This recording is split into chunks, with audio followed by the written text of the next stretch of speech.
Envoie ton Esprit Saint, ton feu d'amour divin, déploie ton cœur et viens nous sauver.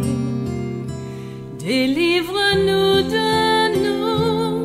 délivre-nous de tout ce qui refuse en nous de t'aimer.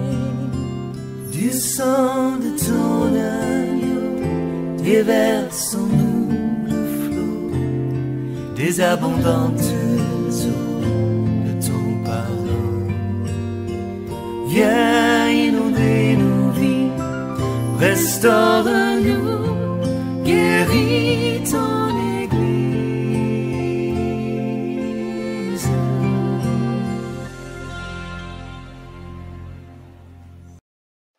Pour renoncer à son père, sa mère, c'est quoi exactement? Je prends l'image d'abord dans la Bible.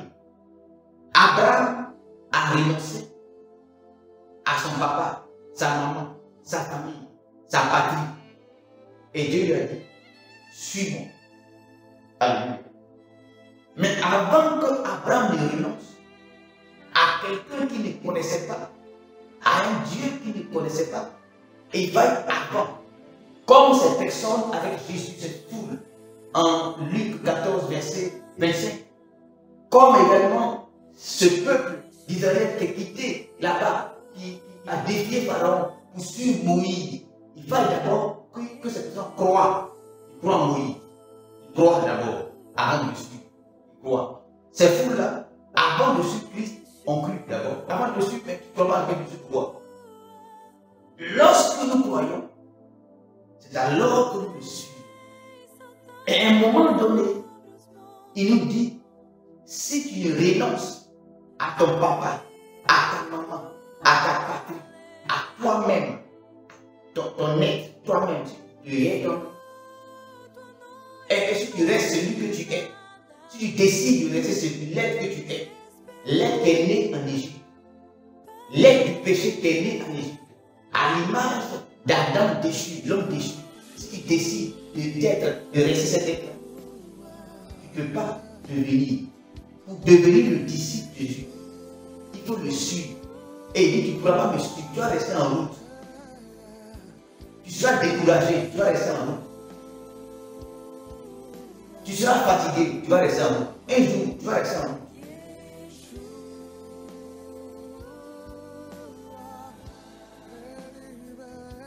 La condition pour que tu puisses devenir mon disciple, me suivre jusqu'à devenir mon disciple, pour que tu puisses passer maintenant à un autre niveau.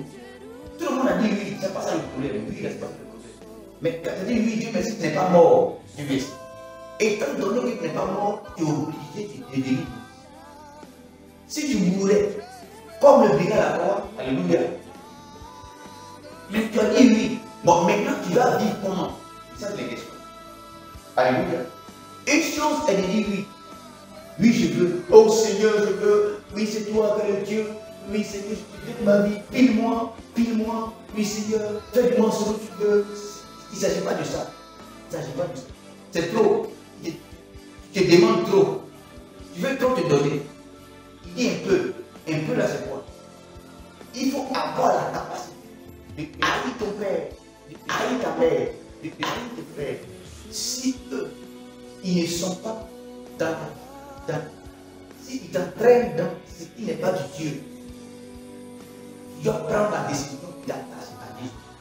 Même ton pasteur, si tu n'as pas cette capacité de t'attacher à Jésus et d'accepter de te libérer de tes liens, là où tu es né dans l'île, c'est-à-dire que si tu veux maintenant t'engager à un autre niveau avec le Seigneur, tu seras obligé de payer des prix qui vont déchirer ton cœur. Si tu n'es pas prêt à croire qu'un jour, tu seras obligé de prendre des décisions. Si des gens que tu aimes, si ton enfant que tu aimes, tu lui dis de la gauche, et tu lui dis de la droite, il veut à la gauche, et il veut t'entraîner vers là-bas. Si est-ce que tu es prêt à dire non, Mais pour y arriver, il faut d'abord haïr ta propre vie, la vie d'Égypte. Il faut la haïr, ton moi, ta chair. Il faut accepter de haïr. De sorte que tu puisses t'attacher à une autre dimension de vie en Jésus-Christ. Alléluia. Est-ce que tu acceptes? C'est à cause de ça qu'ils étaient devant la mer. Alléluia. C'est pour cela que Jésus se retourna et il leur dit, celui qui veut venir à moi. Alléluia. Voici ce que je lui réponds. Alléluia. Alléluia. Alors il y a forcément cette étape qui nous amène d'Égypte de l'autre. Jésus a dit, j'ai encore des brebis de la ville, il faut qu'elle entende ma voix et elle fasse partie de ma bergerie. Elle va partie de mon troupeau dans la bergerie. Alléluia. Les 7 étapes de la conversion. La première étape, croire, ils ont cru. La deuxième étape, renoncer.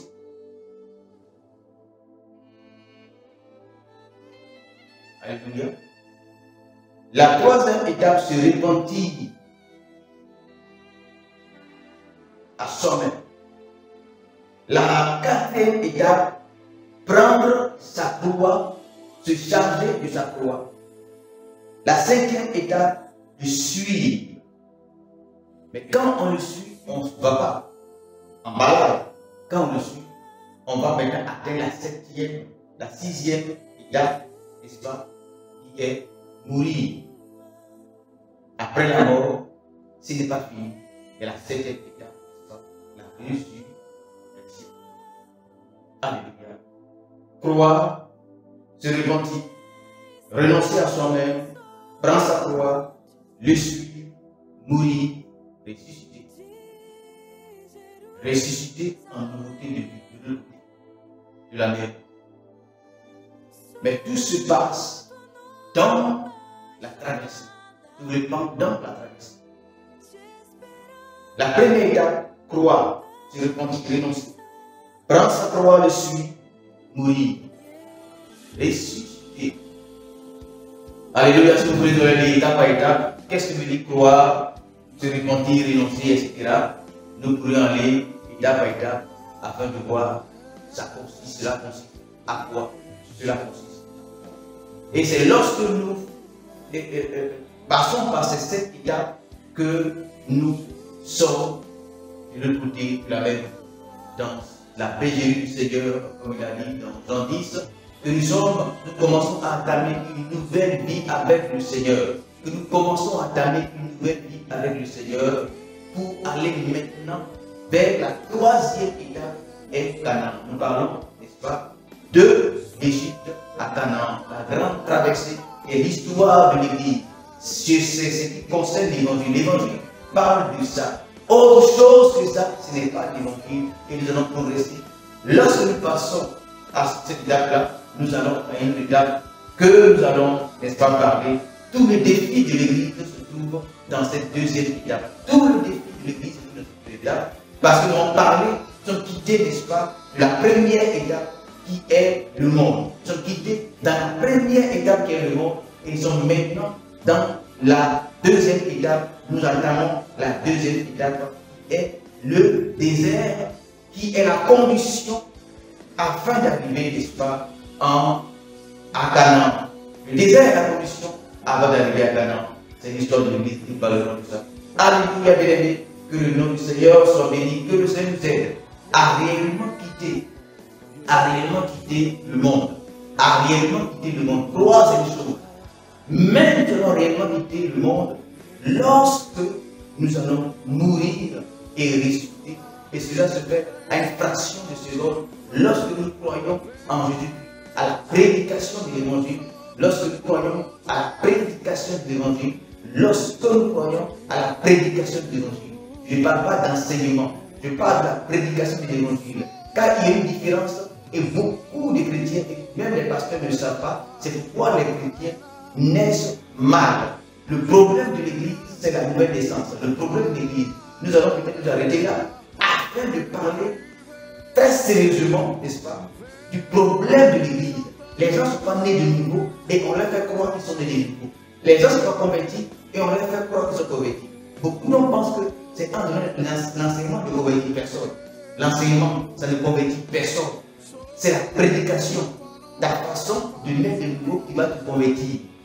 Je vais peut-être m'apaisantir à ce niveau-là afin d'expliquer pour que nous puissions comprendre quelle est la différence entre la prédication et l'enseignement. Lorsque Moïse est allé en Égypte, il n'a pas enseigné les mystères de Dieu à ce peuple-là, mais ils l'ont suivi. Pourquoi est-ce qu'ils l'ont suivi? Parce qu'ils ont cru, mais ils ont cru en quoi? Est-ce qu'ils ont cru l'enseignement? Non, ils n'ont pas cru l'enseignement. Ils ont cru en ce qu'on appelle la prédication. On ne croit pas à l'enseignement.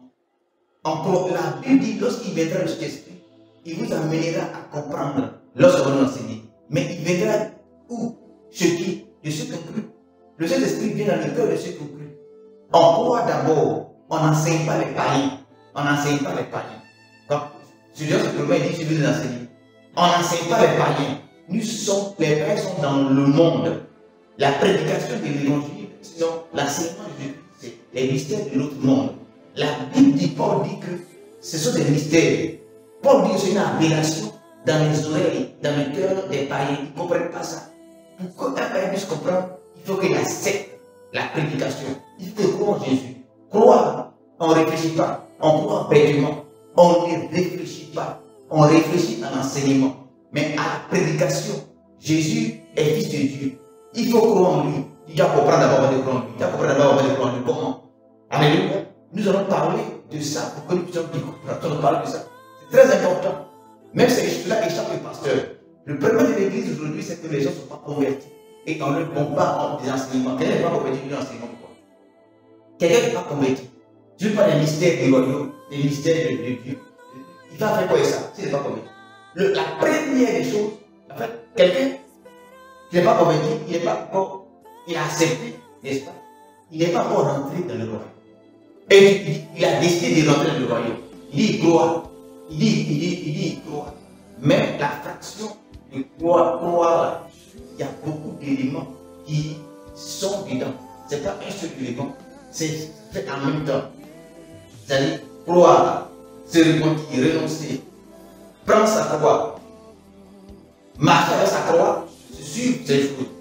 C'est-à-dire, c'est où on prend sa croix? On prend sa croix dans l'église.